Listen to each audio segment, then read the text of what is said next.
ओम शांति। तो आज भट्टी का दिन है 67 और मुरली है 22 मार्च 1982 की। 2 सत्ताओं का बैलेंस रखना है, राज्य सत्ता और धर्म सत्ता। तो हम सभी को मालूम है कि इस देश पर अनेकों ने समय प्रति समय राज्य किया है। मंगोल आए हैं, मुगल आए हैं, ब्रिटिश आए हैं, फिर अलग अलग और भी धर्मों से आए हैं। तो आते गए हैं, अल्पकाल के लिए राज्य करते गए हैं और जाते गए हैं।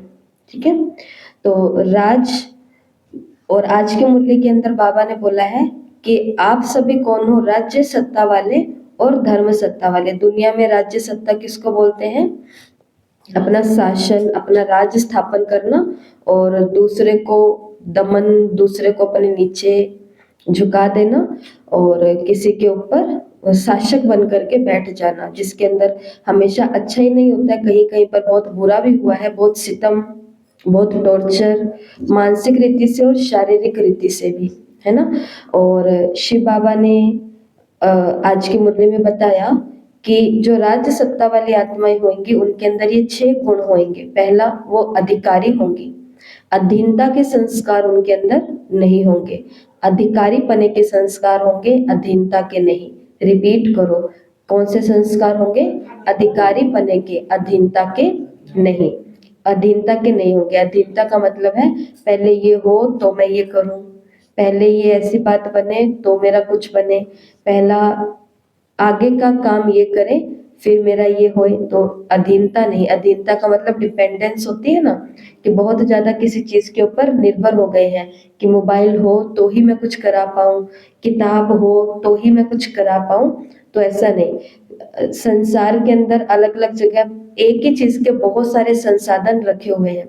अधिकारी आत्मा कहीं से भी जाएगी और अपना अधिकार लेगी और जो उसको काम करना वो करेगी। तो याद रखेंगे कि राज्य सत्ता स्थापन करने, नई राजधानी में जाने के लिए अभी के संस्कार चाहिए अधिकारी बने के। दूसरा, बाबा ने मुरली में बोला कि इनमें संस्कार होंगे लो एंड ऑर्डर के, पावर, कि ये क्या होंगी आत्माएं? शक्तिशाली होंगी। राज्य सत्ता वाली आत्मा कैसी होगी? सभी शक्तियों में संपन्न होगी, सभी शक्तियों में भरपूर होगी। तीसरा, लो एंड ऑर्डर। देखो, मर्यादाएं और नियम कानून है तो ये बंधने में तो अच्छे नहीं लगते हैं, लेकिन इनका बंधन ही हमें क्या कर सकता है? बहुत सारी बाहरी चीजों से बचा सकता है, सुरक्षित रख सकता है, सेफ रख सकता है। तो ये आत्माएं कैसी होंगी? राज्य सत्ता वाले हर कार्य को लॉ एंड ऑर्डर द्वारा चला सकते हैं। लॉ एंड ऑर्डर, कि क्या नियम कानून है, क्या मर्यादाएं हैं, क्या श्रीमत है। पालना, ये आत्माएं होंगी संगम पर ही सबको पालना कैसे दे रही होंगी? माता पिता की तरह। और इसके बारे में बाबा ने थोड़ा सा विस्तार में बताया है, और तो किसी पॉइंट के बारे में इतना विस्तार से नहीं बताया। बाबा ने कहा कि जो भी आत्माएं संबंध संपर्क में आवे वो अनुभव करे कि यही श्रेष्ठ आत्माएं हमारे पूर्वज हैं। इन्हीं आत्माओं द्वारा जीवन का सच्चा प्रेम और जीवन की उन्नति का साधन प्राप्त हो सकता है, क्योंकि पालना द्वारा ही प्रेम और जीवन की उन्नति प्राप्त होती है। पालना द्वारा आत्मा योग्य बन जाती है। छोटा सा बच्चा भी पालना द्वारा अपने जीवन की मंजिल तक पहुंचने के लिए हिम्मतवान हो जाता है। सभी ने सुना ना, कितने सारे बच्चों के जीवन की विदेश में ये कथा रही है कि स्कूल वालों ने, टीचर्स ने, एकेडमी ने बोल दिया था कि आपका बच्चा मानसिक तरीके से बिल्कुल अस्वस्थ है, बिल्कुल अच्छा नहीं है, कुछ नहीं कर पाएगा। ये गाना चाहता है लेकिन इसके अंदर तो वो जो वोकल है, जो गाने की धमनियां है, वो जो बिंदु है तो वो ही नहीं है, ये कभी नहीं गा सकता। लेकिन जब वो घर पे आए मुरझा के, उदास होकर के, तो बताया था ना थोड़े दिन पहले कि वो चर्च में गए थे और माँ ने कहा था कि हम क्रिसमस डे आने वाला है और हम ये प्रेयर गाएंगे वहां पर, तो तुम मेरे साथ याद करो, उसको गाओ। और जब वो साथ साथ में याद करते गाते हैं तो माँ हर बारी क्या बोलती थी, तुम तो कितना अच्छा गाते हो, तुम कितना सुरीला गाते हो। और फिर देखो उसने संसार को एक ऐसा रिदम दे करके गया, म्यूजिक, तो जो कोई और ने सिर्फ फॉलो किया उसको आगे। तो छोटा सा बच्चा भी अगर श्रेष्ठ पालना उसको मिल जाए ना, बेहतरीन पालना, तो उससे भी वो अपने जीवन के लक्ष्य तक पहुंचने के लिए हिम्मतवान बन जाता है। ऐसे रूहानी पालना द्वारा आत्मा निर्बल से शक्ति स्वरूप बन जाती है। अपनी मंजिल की ओर तीव्र गति से पहुंचने के लिए हिम्मतवान बन जाती है। पालना में वो सदा प्रेम के सागर बाप द्वारा सच्चे अथाह प्रेम की अनुभूति करती है। तो ये बाबा ने राज्य सत्ता की निशानी बताई। तो ये भी आपके अंदर, क्योंकि जो राजा होता है वो अधिकारी होता है, राजा होता है वो पावर वाला होता है, राजा होता है वो लॉ एंड ऑर्डर पर सबको चलने और चलाने वाला होता है, राजा होता है वो अपने राज्य का क्या होता है, मात पिता होता है, माई बाप होता है, तो पालना देने वाला होता है। बाबा ने मुरली में बोला राज्य सत्ता वाली आत्माएं शक्तियों में, सुख में, प्रेम में, शांति में, आनंद में, सर्व गुणों के अंदर सब खजानों से भरपूर होंगी। स्वयं भी और सर्व भी खजानों से भरपूर, वो खुद भी और उनके इर्द गिर्द रहने वाले भी सब क्या होंगे, भरपूर होंगे। और लास्ट है जो मुरली में बाबा ने छठी निशानी बताई, जो हमको अपने में भरनी है, जो दिखेंगे इनके अंदर, वो होगी अटल और अखंड राज्य। उनका राज्य कैसा होगा, अटल और अखंड। कल की मुरली का वरदान, साकार मुरली का वरदान क्या था, मुरली के वरदान में बाबा ने ऐसा कुछ कहा था क्या कि बेफिक्र बादशाह की बादशाही के अंदर माया आ नहीं सकती है। कुछ याद आ रहा है, कुछ याद आ रहा है थोड़ा सा, कि ऐसा कुछ तो था ना ऐसा, कि जो बेफिक्र बादशाह होंगे उनकी बादशाही के अंदर माया आ नहीं सकेगी। उससे ऊपर की लाइन थी वरदान की, माया की कोई चाल इनके आगे चल नहीं सकेगी। किनके आगे, जो अटल अखंड राज्य वाले होंगे। भविष्य में तो ये राजा बनने वाले होंगे ही होंगे, लेकिन आज भी इनके राज्य के अंदर माया की प्रवेशता ना हिला सकेंगी ना डुला सकेंगी, तो अखंड होंगी। इससे ही अपने आप को जान सकते हो कि मेरी प्रारब्ध क्या है। तो क्वेश्चन है, राज्य अधिकारी हूँ या राज्य के अंदर आने वाला हूँ। तो क्या मैं अधिकारी आत्मा हूँ या अधीन हो जाती हूँ, कर्म इंद्रियों के अधीन, स्वाद के अधीन, सुनने देखने बोलने करने संग के अधीन, लगाव झुकाव और प्रभाव। तो तो चेक करो अपने आप में, ये 6 की 6 चीजें याद भी करनी है हमको। अधिकारी हूँ, अधीन नहीं हूँ, पावर वाला हूँ या शक्तिहीन हूँ, लो लो एंड ऑर्डर, नियम श्रीमत मर्यादाओं के अंदर बंद करके रहने वाला हूँ, या फिर ये तो बाबा तो ऐसे कहता रहेगा सब थोड़ी ना चलते हैं, सारी चीजें थोड़ी ना होती है, अभी थोड़ी ना बन जाएंगे, एक ही बारी तो ये जिंदगी मिली है ना। किसी महात्मा जी से किसी ने पूछा प्रश्न कि महात्मा जी एक ही बारी तो लाइफ मिली है, तो इसको एंजॉय ना करें, खा पी करके, घूम फिर करके, मौज मस्ती करके। तो महात्मा जी ने बोला करो, खूब एंजॉय करो, लेकिन नरक में जाने का भी टिकट अपना तैयार रखो। तो फिर आगे से उन्होंने पूछा पर किसने देखा है कि नरक में जाएंगे कि नहीं जाएंगे। तो उन्होंने कहा यही देखोगे, जब तक शरीर चल रहा है तब तक मजे आ रहे हैं, और जिस दिन शरीर रुक गया उस दिन सारे के सारे किए हुए कर्म, ऐसे लिस्ट बड़ी सारी सामने आती है, मैंने ये भी ये भी ये भी ये भी। तो नरक मरने के बाद थोड़ी आता, नरक तो यही आता है, यही है, सब कुछ यही है। तो बताओ, एक तो चोरी, ऊपर से सीना चोरी, वो वाली बात होगी। एक तो कुकर्म कर रहे हैं, ऊपर से जो श्रेष्ठ कर्म करवाने की कुछ प्रेरणा हल्की फुल्की दे रहे हैं, उनसे भी आके क्या प्रश्न पूछते हैं कि एक ही तो जिंदगी है, तो जो आपको सिखा रहे हैं उनकी भी तो एक ही जिंदगी है ना। अभी हमारी एक बहन लद्दाख में घूम कर के आई पिछले साल, इसी साल में। तो मैंने उनसे पूछा कि आपका लद्दाख का क्या एक्सपीरियंस रहा। तो उन्होंने बहुत अच्छी अच्छी वहाँ की बातें बताई, और उन्होंने एक बात ये बताई कि दीदी छोटे छोटे वहाँ पे बहुत सारे बोधियों के मठ बने हुए ना, ये स्थान बने हुए। तो उन्होंने बताया कि बहुत छोटे से छोटे और बड़े से बड़े सब उम्र के बोधि थे, मतलब भिक्षु थे, और छोटे छोटे भिक्षु, बड़े बड़े भिक्षु, बहुत बड़े बड़े भिक्षु। लेकिन सभी का जीवन कैसा होता है? लाइफ तो सबकी एक ही है ना। जैन धर्म में देखा होगा आपने, 5-5 साल के बच्चे ऐसा क्या वो दुनिया में देख लेते हैं जो उनको वैराग्य भी आ जाता है। पहले पता तो है राग क्या होता है तो वैराग्य आए, लेकिन जिनको पता ही नहीं है कि राग क्या होता है उनको वैराग्य कैसे आ गया? छोटी छोटी ब्रह्मा कुमारियां 17, 18, 19 साल की होती है और कहती है मेरे को तो ब्रह्मा कुमारी बनना है, कहती नहीं वो बन ही जाती है। तो उनको उनको अभी तक समझ ही नहीं है कि दुनिया में राग क्या होते हैं, द्वेष क्या होते हैं, विकार क्या होते हैं, आकर्षण क्या होते हैं, बहुत कुछ पता नहीं है तो भी वो क्या बन गए? वैराग्य बन गए। लाइफ तो उनकी भी एक ही है ना, जीवन तो सबका एक ही है। जो अभी चल रहा है हमारे लिए तो वही सत्य है, लेकिन शिव बाबा ने तो आगे पीछे के पूरे 84 पन्ने हमारे सामने खोल करके रखे हैं। एक पन्ना देखो, ये मेरे जीवन की किताब है। एक पन्ना सत्युग का पहला जन्म, दूसरा पन्ना दूसरा, तीसरा पन्ना, चौथा पन्ना अलग अलग शरीर, अलग अलग नाम, अलग अलग मम्मी पापा, अलग अलग घर, अलग अलग माँ बाप, अलग अलग भाई बंधु। फिर नीचे आते आते आते आते अलग अलग पति पत्नी, अलग अलग प्रोफेशन, अलग अलग देश, सब कुछ। और हर जगह पर मैं आत्मा यही बोल रही थी कि जीवन तो एक ही है ना। हर जगह पर क्या चिपके हुए थे सभी के साथ में, और हर जगह सेम ये डायलॉग बोल रहे थे। तो इसके लिए बाबा ने पहली बात याद कराई, तो जो राज्य सत्ता वाली आत्माएं होंगी वो अधीन नहीं होंगी, वो अधिकारी होंगी, वो पावर वाली होंगी, वो लॉ एंड ऑर्डर में बंधी हुई होंगी। और चौथा है कि वो पालना, माता पिता के समान यहीं पर ही सबको पालना देगी। उनको ऐसे लगे, उनसे पालना लेने वालों को लगेगा कि हमें तो शिव बाबा ही पालना दे रहा है, हमें बहुत प्यार से पाला जा रहा है, हमें बहुत शक्ति से पाला जा रहा है। और उदाहरण बाबा ने किसका दिया?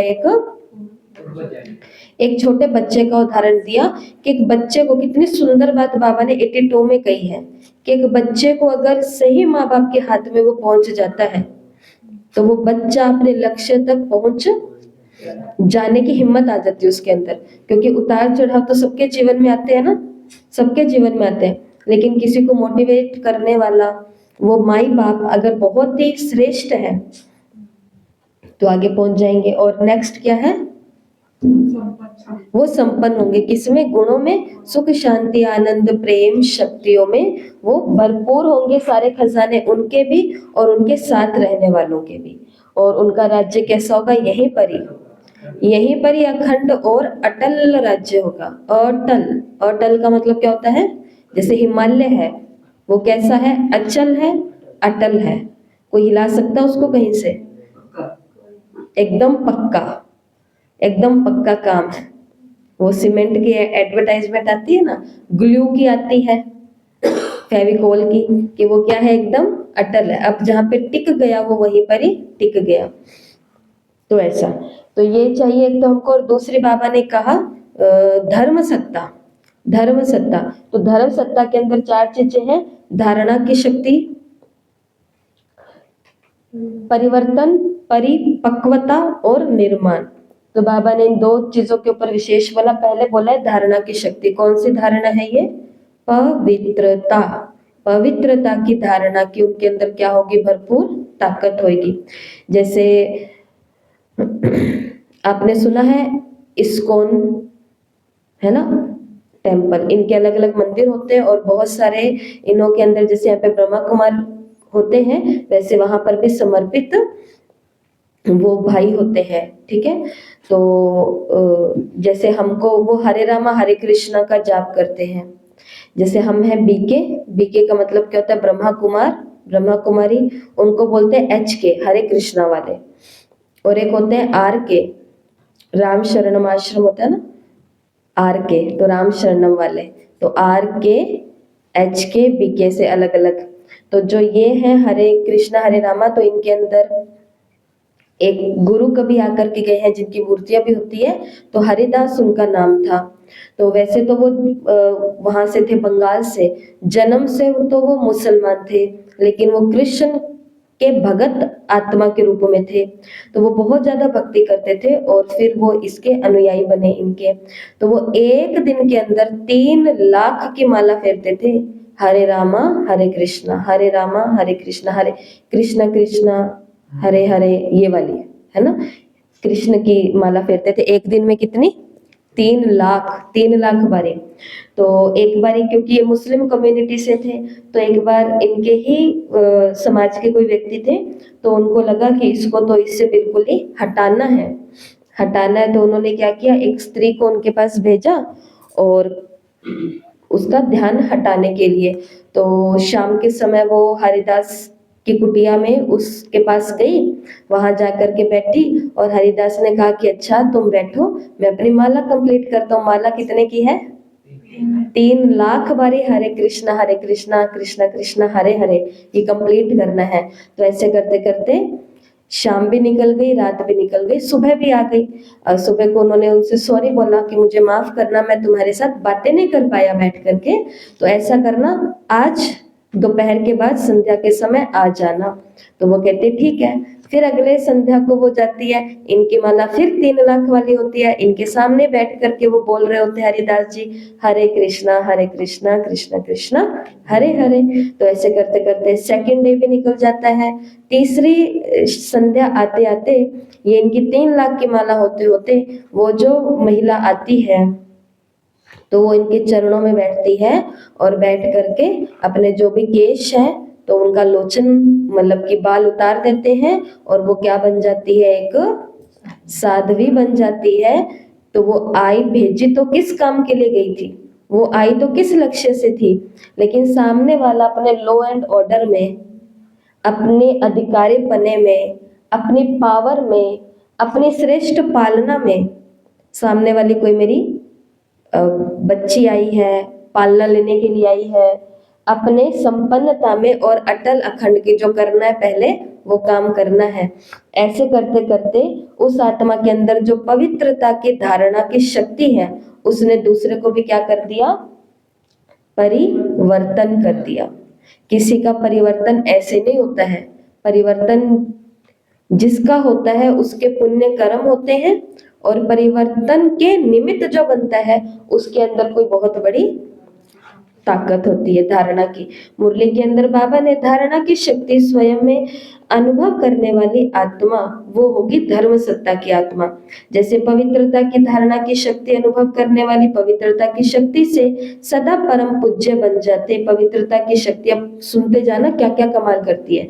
पवित्रता की शक्ति से सदा परम पूज्य बन जाते, पवित्रता की शक्ति पतित दुनिया को परिवर्तन कर देते, पवित्रता की शक्ति से विकारों में जलती हुई आत्मा को शीतल बना देते, पवित्रता की शक्ति आत्मा को अनेक जन्मों के विकर्मों के बंधनों से छुड़ा देती। पवित्रता की शक्ति नेत्रहीन को तीसरा नेत्र दे देती। पवित्रता से ही बाबा ने कहा ये सृष्टि रूपी मकान को गिरने से थमाया है, किसने? पवित्रता ने, जिसके आधार पर द्वापर से ये सृष्टि कुछ ना कुछ थमी हुई है। तो ऐसे पवित्रता की धारणा ये है धर्म सत्ता, इसे कहते हैं धर्म सत्ता। तो क्या मैं धर्म सत्ता वाली आत्मा हूं? इतनी प्योरिटी मेरे अंदर है कि नेत्रहीन को मैं आंख दे दूं, विकर्मों को विनाश कर दूं, और क्या बताया कि विकारों की आग में जलती हुई आत्मा को ठंडा कर दूं, शीतल कर दूं। और क्या बताया? परम पूज्य, हाँ, कि मैं कौन हूँ? परम पूज्य हूँ। और अगला क्या बताया कि किसी को मैं विकर्मों के बंधनों से छुड़ा दूं, कि मतलब वो आत्मा संकल्प कर ले कि इस जिंदगी में अब से मेरे को कोई भी पाप नहीं करने हैं, विकर्म विकार, और क्या कहा? पतित पने से छुड़ा दूं, माना पतित को क्या बना दूं? पावन। बाबा ने कहा ये है धर्म सत्ता। जैसे ब्रह्मा बाबा मम्मा के सामने जो जाते थे वो कैसे हो जाते थे? परिवर्तन हो जाते थे, क्योंकि उनके अंदर कौन सी शक्ति थी? धारणा की शक्ति थी, एक पवित्रता की शक्ति थी। और आगे बाबा ने मुरली में बोला कि ये आत्मा कैसी होंगी? परिपक्व होगी। दूसरी विशेषता क्या होगी? परिपक्व। दुनिया में परिपक्व किसको बोला जाता है? कि ये बच्चा है वो मैच्योर हो गया। परिपक्व का मतलब मैच्योरिटी आ गई है इसके अंदर। जैसे आजकल मैच्योरिटी 18 के बाद आती है या बहुत जल्दी आ जाती है? बहुत जल्दी आ जाती है। तो स्कूल से खुद ही बोल देते हैं और सभी अनुभव भी करते हैं, हम आप सभी भी अनुभव करते हैं कि बच्चे जल्दी मैच्योर हो रहे हैं। शिव बाबा ने वो वाली मैच्योरिटी नहीं बोली है, शिव बाबा ने यहाँ पर मैच्योरिटी किसको बोला है? मैच्योरिटी का मतलब है जो शक्तिशाली होते हैं, मैच्योरिटी का मतलब जो किसी के हिलाने से नहीं हिले, चाहे कितने सितम हो, गलानी हो, ऑपोजिशन हो, लेकिन अपनी धारणा में परिपक्व रहे। अपनी धारणा में क्या रहे? परिपक्व। सारा दिन ऐसे माथा न घुमाते रहे, वो मेरे बारे में क्या बोल रहे हैं, वो मेरे बारे में क्या सोचेंगे, वो मेरे बारे में क्या कर रहे हैं, वो मेरे बारे में, वो मेरे बारे में, वो तो कुछ तो लोग कहेंगे, लोगों का काम है कहना, वो तो नहीं जीने देंगे। ऐसा एक कोई काम लेकर के आ जाओ, आप सारा दिन घर के अंदर बैठे रहो, ठीक है, घर से बाहर ही नहीं निकलो, सारा दिन बस घर को सुंदर सा मंदिर बना के रखो, बढ़िया एकदम घर में रहो, लोग ही होंगे, आपके रिश्तेदार होंगे, आपके अड़ोसी पड़ोसी होंगे जो कहेंगे महारानी बन करके घर में बैठे रहते हो, आप तो बाहर ही नहीं निकलते। अच्छा जी, बाहर ही बाहर भटकते रहो दुनिया के अंदर, इधर भी इनको भी राजी करके आऊंगी, रिश्तेदारों को, उनको भी राजी करके आऊंगी, पड़ोसियों को, उनको भी राजी करके आऊंगी, सब सेंटर वालों को, सबको राजी कर दूंगी, सबके पास जाऊंगी। तो फिर सब क्या बोलेंगे कि इनके तो एक जगह पैर ही नहीं टिकते, धक्के खाते रहते हैं। अच्छा जी, नेक्स्ट पॉइंट, सेवाएं टू मच कर लो तो कहेंगे सारा दिन आपकी सेवा ही है। किसी ने हमको बोला कि दीदी आपकी इतनी सारी सेवाएं आप करते हो, वन हैंडेड, देखो ये शब्द तो मेरे को आता ही नहीं था, उन्होंने मेरे को सिखाया। वन हैंडेड का मतलब है एक हाथ से, मतलब आप भी आप कर रहे हो, अब तो बीच में हमने ले लिया कईयों को, अकेले अकेले क्यों करें, सबको बीच में लेकर के करेंगे वन हैंडेड। मैंने कहा कि हाँ सही बात है। तो कहते फिर आप योग कब करते हो? अब मतलब सेवा करेंगे तो पूछेंगे योग कब करते हैं, बिना योग के कैसे हो पाएगी ये? दादियों ने कभी बैठ के वाला योग नहीं किया, दादियों का जीवन ही कैसा था? योगी जीवन था। और जो टाइम टू टाइम रूटीन बना हुआ है वो तो करना पड़ेगा, खाली ज्ञानी बाबा बनने से भी अपना काम नहीं चलेगा। एक झोंका आएगा, ज्ञान सारा का सारा डूब जाएगा, जैसे तूफान आता है, सिद्धि हो जाएगी। ये तो कभी भी ट्राई करके, वो उस दिन कहानी नहीं सुनाई थी आपको, क्या नाम लिया था उसका, कान खजूरा जिसको बोलते हैं, 100 पैर वाला बेचारा आराम से मजे मजे में जा रहा था, लोमड़ी 4 पैरों वाली ने, बकरी 4 पैरों वाली ने आकर के बोल दिया कि अरे भाई तुम ये 100 पैरों पर चलते कैसे हो? मैं तो 4 में कंफ्यूज, मतलब 4 ही है मेरे पास, तो वो भी जीवन सही चल रहा है, लेकिन तुमको कैसे पता चलता है कि 99वां पैर आगे लेके जाना है, 98वां पीछे लेकर के आना है? वो तो बोल करके निकल गई अपने 4 पैरों पर। और ये भाई साहब जो थे, ये जैसे ही चलना शुरू किया तो धड़ाम से गिर रहे फिर चलना शुरू किया तो फिर धड़ाम से गिर रहे। क्यों? क्योंकि सोचना शुरू कर दिया। तो कभी कभी जो हम ये सोचने वाला काम करते हैं ना कि ये कहेंगे वो कहेंगे, सच्ची में मैं तो ज्ञान में मैं तो कोई अच्छा, अब कई बहनें हैं जो सारा दिन योग योग रहते हैं, हमने देखी हुई है ऐसी, जो बहुत ज्यादा योग की स्थिति में रहती हैं और सबको योग ही कराते हैं, उनका बाहर की सेवाओं से ज्यादा कुछ खास लेना देना नहीं है, सेवाएं करते हैं पर नॉर्मली जैसी करनी है, और योग पर बहुत ज्यादा टेंशन है। मतलब एनी टाइम आप उनको देखो, वो सारा दिन योग की ये क्लास चल रही है, योग की वो बट्टी चल रही है, योग की दुनिया उनको भी नहीं जीने दे रही है कि सारा दिन ये तो ऊपर ही रहते हैं, काम धाम कोई करना नहीं है, सेवा कोई करना नहीं है, तो संसार तो उनको ही नहीं जीने दे रहा जो संसार के लिए जी रहे हैं, तो आपको तो कहां से जीने देगा? इसके लिए अपनी धारणाओं में हमें क्या करना पड़ेगा? पक्का होना पड़ेगा, उससे परिवर्तन लाना पड़ेगा, और क्या होना पड़ेगा? परिपक्वता का मतलब कि बोलने वाले बोलते रहे, गलत बोल रहे हैं, अगर कुछ बोल रहे हैं जो मेरे अंदर कमी है तो वो तो भगवान ने ही उस आत्मा को फरिश्ता बना करके भेजा है मेरे लिए। तो पहले सुन करके बुरा लगता है कि क्या ये टोकते रहते बोलते रहते, लेकिन अंदर शांति से बैठेंगे तो लगेगा तो सही कि भाई कुछ तो काम चेंज करना ही पड़ेगा। परिपक्व का मतलब 3 बातें याद रखना, जो आत्मा धर्म सत्ता वाली होगी, परिपक्व होगी, वो आत्मा को सितम भी बहुत मिलेंगे, गलानी भी बहुत होंगी, ऑपोजिशन भी बहुत होंगे, लेकिन ये आत्मा क्या होगी? अपने काम में परिपक्व होंगे। जैसे पेड़, पुराना पेड़ जो सालों, जब से हम पैदा हुए तब से उसको देख रहे हैं, बताओ कौन सा सितम, कौन सा हवा का अपोजिशन, कौन सा तूफान है जिसने उसको गिरा दिया? वो परिपक्व है। मौसम 4 ऋतुएं आती हैं, पतझड़ भी आता है, उसको पूरा झाड़ देता है, लेकिन वो परिपक्व खड़ा है, क्योंकि उसको पता है एक समय आएगा, मौसम बदलेगा, सीजन बदलेगी, मेरे ऊपर ही हरियाली होएगी और चिड़ियाएं पंछी आकर के मेरे अंदर अपना घर बनाएंगे। मैं किसी को आश्रय भी देने वाला बनूंगा जो आज खुद ही खाली हुआ पड़ा हूँ। तो ट्रस्ट करना चाहिए समय पर। तो ऐसी आत्माएं क्या होती है फिर? परिपक्व होती है। तो कौन से 3 शब्द याद रखना? सितम होंगे, गलानी होगी, ओपोजिशन होगा। और याद रखना, हमने सुना था क्लास में, अगर ये तीनों नहीं हो रहे हैं तो इसका मतलब हम ब्राह्मण जीवन को जी नहीं रहे हैं।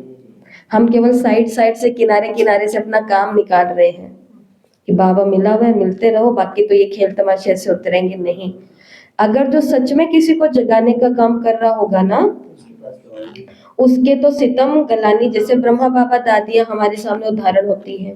और चौथी बात क्या बताई है कि धर्म सत्ता वाली आत्मा हर कर्म में निर्माण होगी।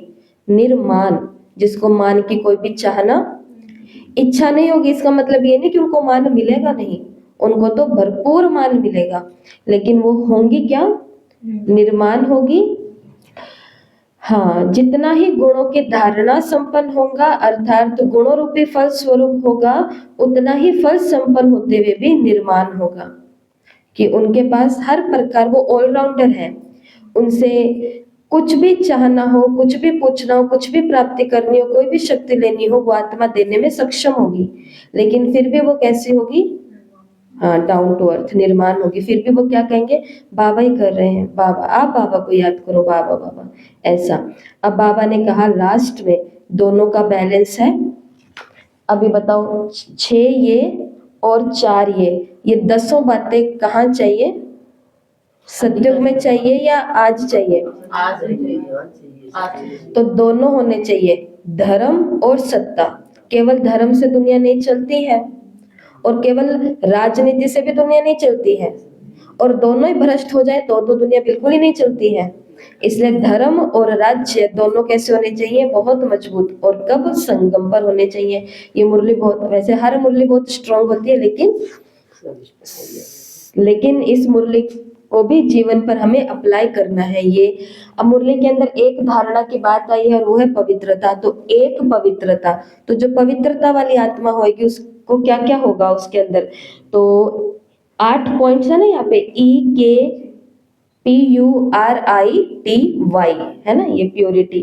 तो एम्पावरमेंट मतलब पवित्रता की शक्ति से सदा परम पूज्य बन जाते हैं। मुरली का ही पॉइंट है, पवित्रता की शक्ति से परम पूज्य बन जाते हैं। किंगडम बिल्डर माना पवित्रता की शक्ति से पतित दुनिया को भी परिवर्तन कर लेते हैं, अपनी राजधानी सुंदर बना लेते हैं। पीसफुल कूलिंग, पवित्रता की शक्ति से विकारों की अग्नि में जलती हुई आत्मा को भी शीतल कर देते हैं। अभी 8 बातें क्लियर की है ना यहाँ पे। अनबाइंडिंग, पवित्रता की शक्ति आत्मा को अनेक जन्मों के विकर्मों के बंधनों से छुड़ा देती है। अनबाइंडिंग का मतलब होता है छुड़ाना। रेवलेशन का मतलब होता है पवित्रता की शक्ति नेत्रहीन को भी तीसरा नेत्र दे देती है। इसका मतलब है रहस्य खुल जाते हैं, इसका मतलब ये होता है। और इमूवेबल सपोर्ट, पवित्रता की शक्ति से इस सारी सृष्टि रूपी मकान को गिरने से थमा सकते हैं। थमाए ये इनके चित्र बाबा के कोर्स के चित्रों में ऐसे थोड़ी ना आ गए हैं।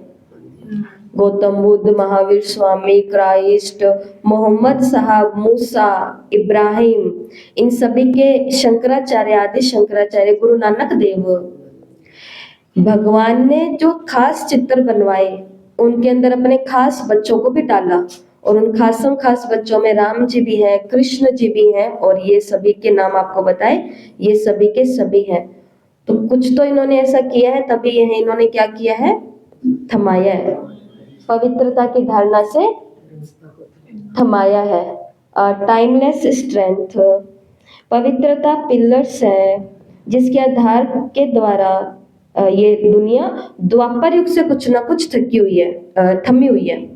तो ये क्या है? पिलर है। और योर क्राउन, पवित्रता लाइट का क्राउन है, मेरा ताज है। योर क्राउन, आपका ताज है। कौन? पवित्रता लाइट का क्राउन है। तो पवित्रता ये है। ठीक है, आज की मुरली से 3 होमवर्क है। पहला होमवर्क है तुलना का चार्ट बनाना है, कंपैरिजन चार्ट। तो इसके अंदर क्या करना है, राज्य सत्ता और धर्म सत्ता की विशेषता की तुलना करते हुए एक चार्ट बनाना है जिसमें यह दिखाई दे कि दोनों कैसे एक दूसरे के विकास के लिए पूरक है। ये ग्रुप में भेज दिया जाएगा पूरी लिखत। चार्ट बनाना है राज्य सत्ता धर्म सत्ता, और उस चार्ट के अंदर आपको क्या लिखना है, ऐसे ऐसे दोनों के पॉइंट्स लिखनी है। पूरक का मतलब क्या होता है, जो मिल करके एक साथ चलते हैं। कि राज्य के अंदर अगर अटल राज्य अगर अखंड होगा, अटल होगा मतलब एक राजा का होगा, अधिकारी राजा का होगा, तो वहां पर ऑटोमेटिक ही क्या होगी, हर एक में परिपक्वता होगी। जब राजा ही नहीं हिल रहा तो वो औरों को भी हिलने नहीं देगा, चाहे कितनी ओपोजिशन हो, चाहे कितनी गलानी हो, चाहे कितने भी सितम हो। तो ऐसे कोई भी चीजें आपको लिखनी है। लौकिक दुनिया को देखना पहले, इधर ये तो मुरली हो गई है पूरी। दुनिया में देखना कि राजनीति और धर्म नीति अगर ये दोनों को मिला दिया जाए तो मिल करके ये दोनों काम कौन कौन से कर सकते हैं, आपको समझ में आ रहा है? जैसे कि अधिकारी के साथ निर्माण भी होए। हाँ, कि उनको मान ना हो, उनसे अधिकारी भी हो मगर मान भी। हाँ, तो वो धर्म की बात आ गई। धर्म का मतलब होती है धारणा। तो धारणा कैसा होना चाहिए, निर्माण। लेकिन सत्ता कैसी होनी चाहिए, अधिकारी बनने वाली। तो अथॉरिटी भी है, मुरली के अंदर भी ये शब्द आया, अथॉरिटी भी है लेकिन निर्माण भी है। तो ऐसी चीजें। और राजाओं के अंदर और क्या होती है चीज, राजे होते हैं ना, वो बहुत महंगे रॉयल कपड़े और ऐसा आभूषण और पहनते हैं, और दूसरी तरफ जो धारणा वाली आत्मा होती है वो ये होते हुए भी कंपैरिजन ये वाला नहीं करना। कंपैरिजन करना दोनों मिलके कैसे चलेंगे, कि ऊपर से जैसे श्रृंगारा हुआ है ऐसे अंदर धारणाओं में भी वो आत्मा कैसी होगी, गुणों से। और अखंड के साथ प्योरिटी भी हो, प्योरिटी भी, कुछ भी कर दे हो मगर साथ में। हाँ, अटल और अखंडता है, अथॉरिटी सारी है, लेकिन अंदर प्योरिटी भी चाहिए कि किसी का भला करने के लिए किसी का नुकसान तो नहीं हो रहा, या अपना स्वार्थ तो नहीं पूरा हो रहा। ये है। दूसरा काम है आज का, अपने आप को भविष्य में एक राज्य अधिकारी शासक के रूप में कल्पना करनी है आपको, कि मैं भविष्य में क्या हूँ, एक अधिकारी हूँ, राज्य अधिकारी राजा हूँ। 100 शब्दों में आपको अपनी आत्मकथा लिखनी। आत्मकथा ऑटोबायोग्राफी, जैसे महात्मा गांधी जी की आत्मकथा है, गौतम बुद्ध की भी है, क्रिकेटर्स की भी होती है, बहुत सारे लोगों की होती है, बाबा की भी है।